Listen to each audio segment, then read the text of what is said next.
حضور اس دفعہ سارے تقریباً سارے دوسرے مسلمان عید ایک دن پہلے کر دیا اور تقریباً صرف ہماری جماعت جو ایک دن بعد میں کیا، تو ان کو ہم کیا کہہ سکتے ہیں؟ وہ پوچھتی ہے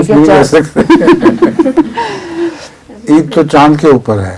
تو حضور کسی کے امری سے بات ہوتی ہے کہ چاند نظر آ گیا تھا، 2 منٹ تک دیکھا گیا چاند، اور اس کس نے دیکھا؟ وہ خاتون جو بات کرتے ہیں ان کو نہیں پتا. چاند جو دیکھنا ہے یہ خالی نظر سے آج کل بہت ہی مشکل ہے. کہیں بادل ہوتے ہیں، کہیں کچھ ہے، فضا میں دھند ہوتی ہے، تو اس لیے اکثر چاند خصوصاً مغربی ممالک میں دکھائی نہیں دیا کرتا.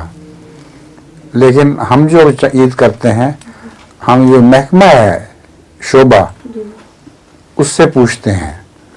وہ جو محکمہ ہے اس کا خاص، وہ بتاتا ہے کہ فلاں دن چاند اتنا اونچا تھا کہ نظر آ سکتا تھا ننگی آنکھ سے. جب ہمیں پتہ لگ جائے کہ نظر آ سکتا تھا تو پھر اس کے مطابق ہم عید کرتے ہیں. اس لیے جماعت احمدیہ کی عید ہر جگہ ایک ہی ہوتی ہے.